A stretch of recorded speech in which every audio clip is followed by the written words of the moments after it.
Pinkertons Ghosts is a horror anthology podcast by Superversive Radio, with no affiliation with any detective agency, person, real or imagined, or the dark forces of Outre Terre.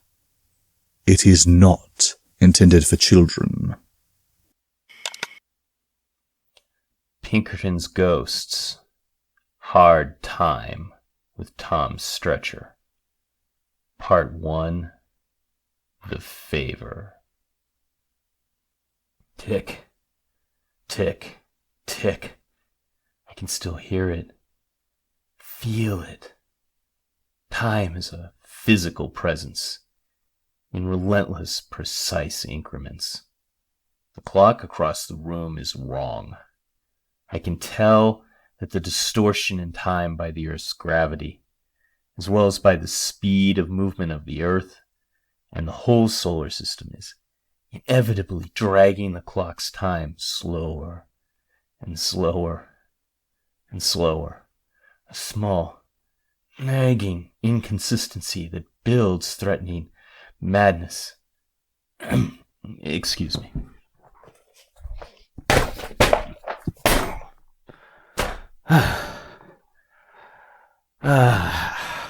There. That's better. The clock's ticking is no longer out of sync with the ticking I hear in my mind. I hate time travel. Control, this is Tom Stretcher reporting in. The date is 2022. I know the date and time with an inhuman accuracy that consumes my days and nights now, filling every microsecond with perfection man was never meant to know.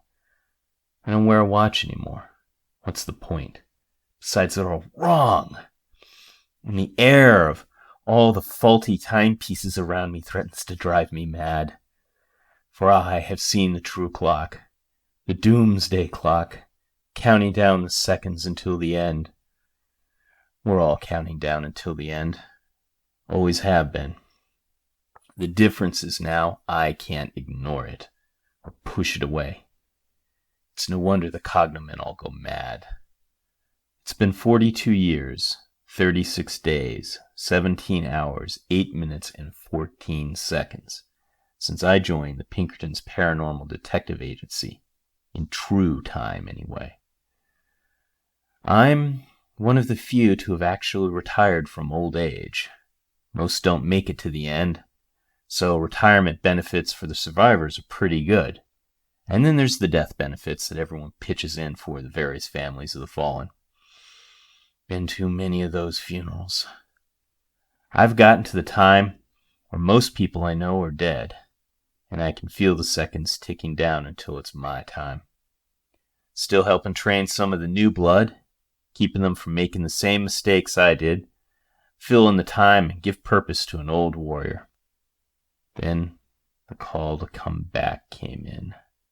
I thought I was out, but I guess you're never really out until your time is up. Sean Russo called on the special line. Sean's a nice kid, with the kind of recklessness that reminds me of my youth. I've tried to train him up and keep him from repeating all the mistakes I've made. I can't help him with his own tragedies, though. That comes to all of us in time. Tom, Jack needs your help, he started. That makes sense. Jack's usually in over his head all the time, and would never be one to ask for help, no matter how much he needs it. Still, I was wondering what would slow down a one-man weapon of mass destruction like Jack Morrow. Yeah, I prompted. Why use unnecessary words? He's trapped in Hades, Sean elaborated, somewhat uselessly. Hades? I asked again. Why use too many words? Yeah, now he was doing it. Hades, as in the Plutonian underworld of Greco-Roman myth, like Tartarus and Elysium, Black Rose and Persephone and all that. Okay, so I can open up eventually. Uh-huh. It doesn't make any sense. Jack's a pretty committed Christian. Hades shouldn't be his final resting place if his luck ran out. We're going to break him out, and we need your help. I'm in. There was no question, No matter what it take, I'd march into the gates of Hades itself for Jack. I owe him that much and more. We don't need you on the jailbreak. We need you to help with the heist. Heist? What heist?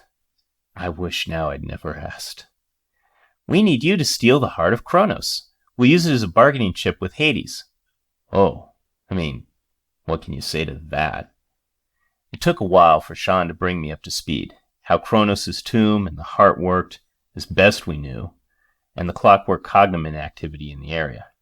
I can't believe Jack was crazy enough to mess with time, and now I'm about to do it. Sean had better not mess around with time travel or I'll have to kick his ass, retroactively and proactively. It sounded so simple. The idea was to break into the impenetrable time tomb of Kronos, steal the heart of a mad dead titan, a fallen angel who controlled a primordial force of nature, and then Sean and Jim take the heart over to Hades to bargain for the release of Jack Morrow. Yeah, it was an insane idea. Not only was breaking into the tomb of Kronos probably impossible, we knew only what Jack had put into his Tomb of Kronos report.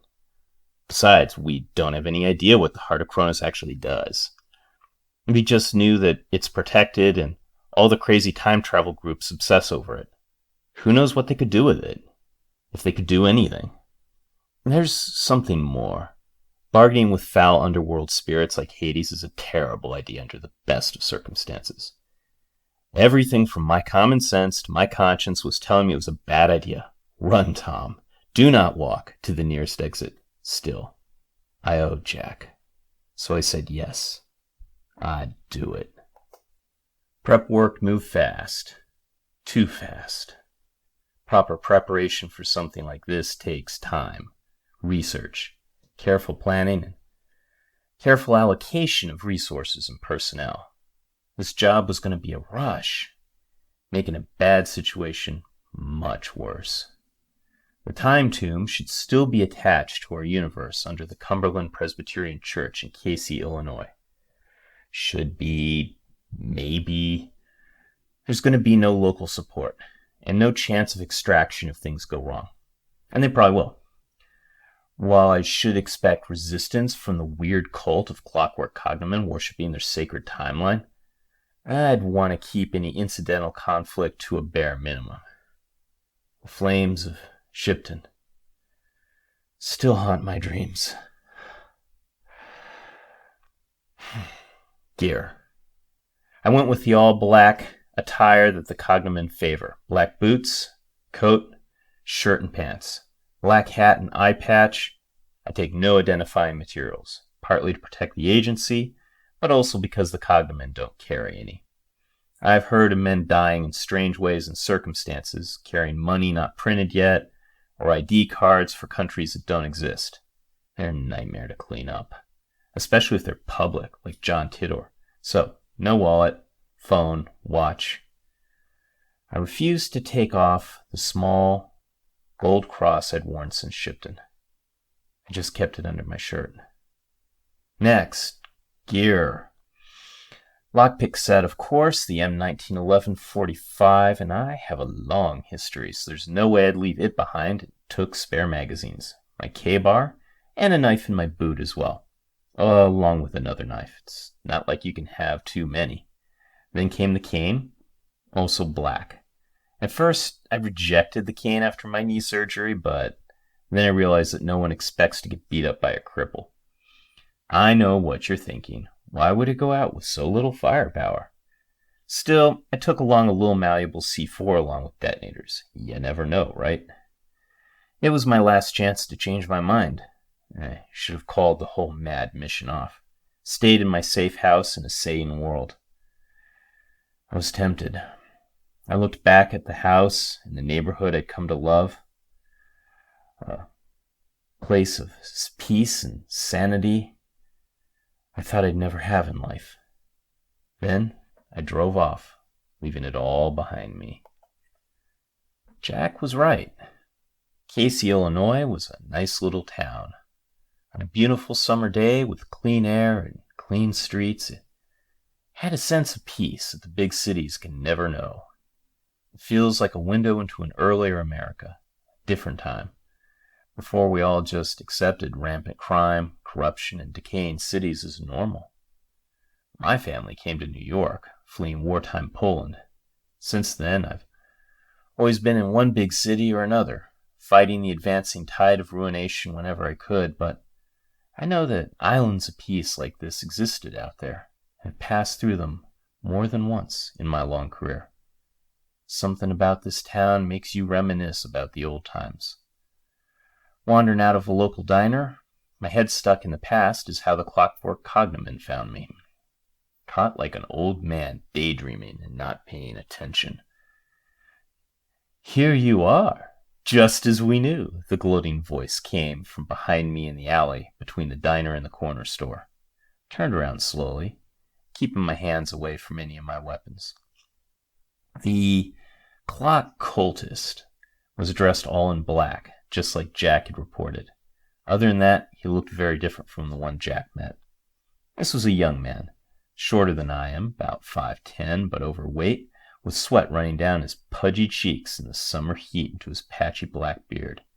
Oily black hair was combed back ruthlessly on his head, and his black eyes darted here and there with a nervous intensity. He had a brass ring on his finger, like a gear, with square teeth radiating around the edges. I'll have to watch that. That could be nasty to cut in a fight. There'd be no identifying tattoos or marks, and there weren't. There was no weapon visible, so I relaxed. "We've been expecting you, Tom Stretcher," he gloated. "How's that?" "We monitor and protect the timeline, of course. I'd explain it, but you'd never be able to understand it." A greasy smirk distorted his moon face. "So who are you, then?" "I'm Robert Dial, the Clockwork Cognomen, gifted with the—" "So, an alias, I interrupt?" The old police skills were coming back. Interrogation, keeping the suspect off balance.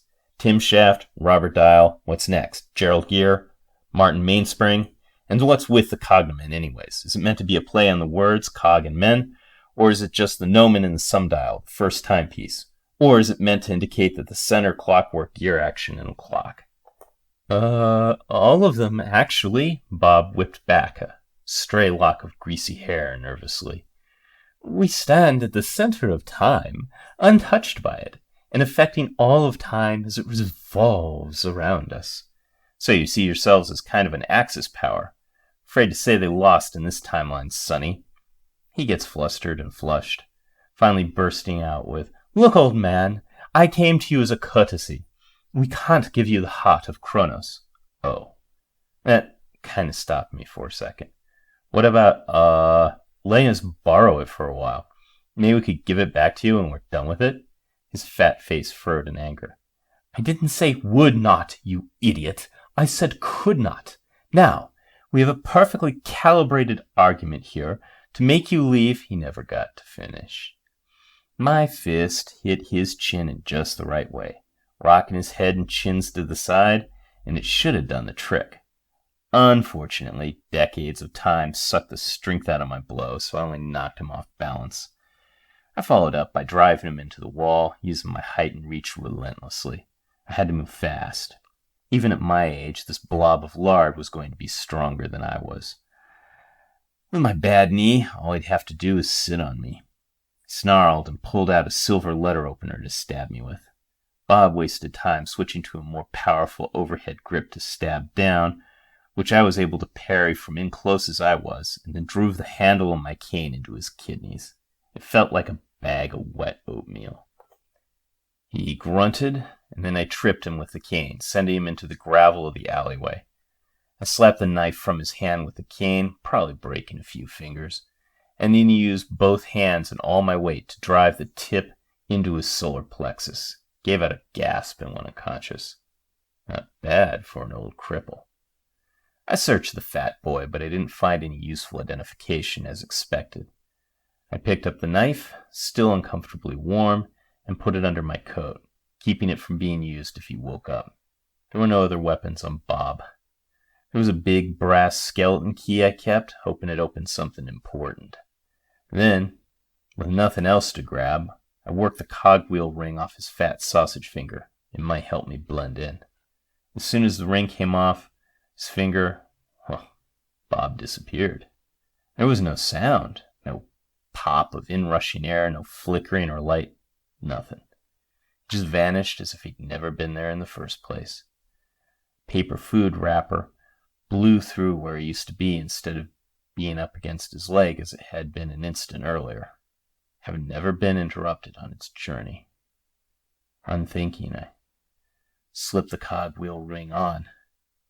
Fool that I was. A moment later, I saw that the letter opener he used against me was lying on the ground. I took that too, just in case. It was warm to the touch. Can't leave time tools for the citizens to find. When time itself against me, I continued on to Cronus's tomb. What was the entrance to a Titan's tomb doing under a nice church like that? The Ultra Terror both hates and loves churches. Jack had run into other things trapped under old churches, and there was a race of fairy with a church at its end. Some of these embassies of God were the only place where the unnatural finally runs into a barrier it cannot overcome. Like when someone is in an enemy country, but knows they'll be safe when they finally get to the embassy, across the border. It's a limit that the dark forces of the Ultra Terror dare not cross. Sanctuary. Grab the altar and be saved. The doors were unlocked. It feels wrong that any church should ever have to be locked in the first place. Man will break the laws of heaven that even the dark spirits will not dare. I wish churches could be like that in my hometown, but they get robbed for sure if we did that back in the city. And here I was, getting ready to commit a robbery. The men and entities I was stealing from were evil, but that alone didn't give me the right. Was what I was about to do right or wrong? Did I have any chance at all? Even if I succeeded, what would be the consequences of removing the heart of Kronos from the time tomb? Doubt can paralyze a man at the worst moment, make the body disobey, and freeze up the mind. I couldn't afford that. I made my way into the sanctuary and knelt in prayer. Lord, if this is your will, let it be a success. And I didn't want to say this next part, but I had to. And if this not be your will, then let this not succeed. Keep me from accidentally violating your will. With that, I climbed painfully up from my knees and made my way down the basement of the church. Down in the basement, there was a doorway that opened to a long, square spiral of a concrete stairway that disappeared far below. I flicked a switch, and fluorescent lights buzzed impatiently, waiting for me to make up my mind. Took a deep breath and made my way down, and down, and down.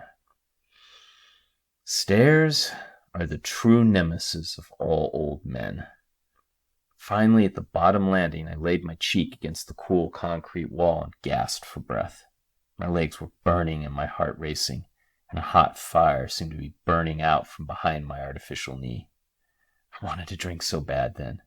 Just a bit, to numb the pain a little. But it wouldn't just be a little. After the drink, then maybe I'd get hooked again on morphine. And they had to chain me down to get me off of that. Some pain never goes away, no matter how much time passes. The mental scars and wounds, too, are always with me. Time can't erase any of it. We just have to endure and pray. Once I had my breath back, I examined the vault door, a huge, heavy brass door with hidden hinges and a large keyhole.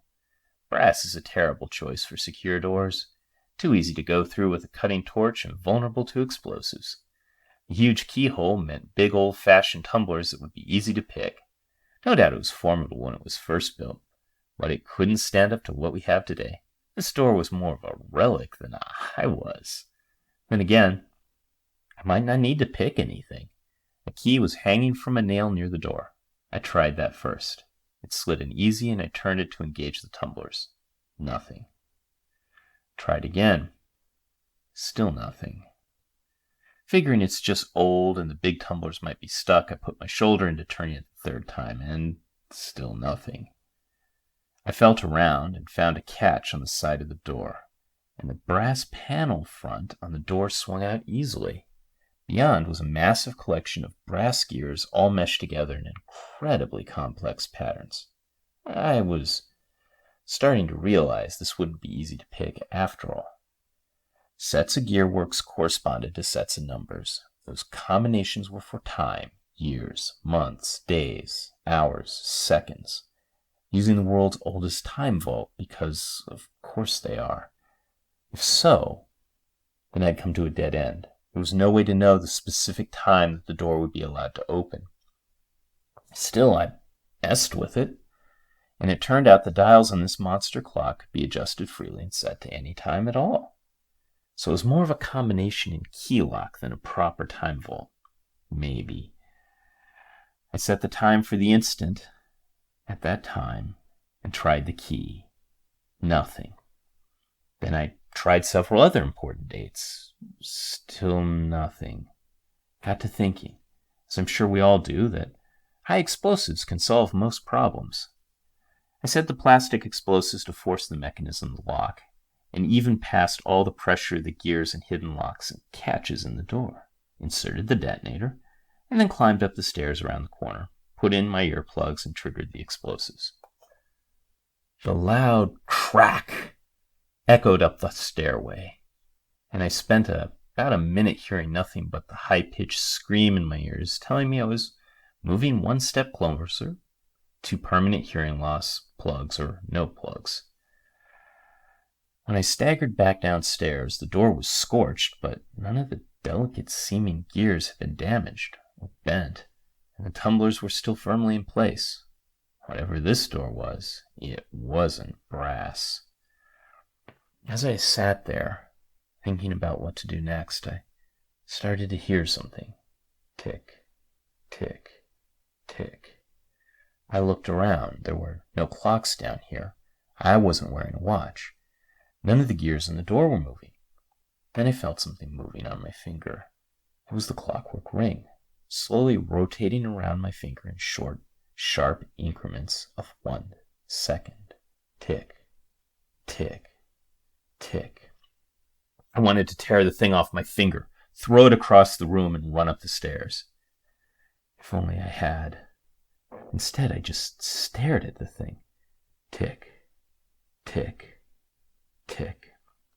I noticed that the ticking was in perfect time with my heartbeat, now mechanically ticking along in synchrony with some awful cosmic clock. I could feel it, counting down the time until the end of the world.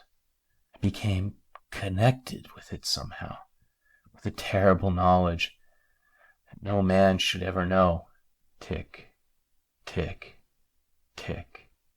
That clock was part of the time tomb, and so part of the door and part of my ring. Suddenly I knew what to do.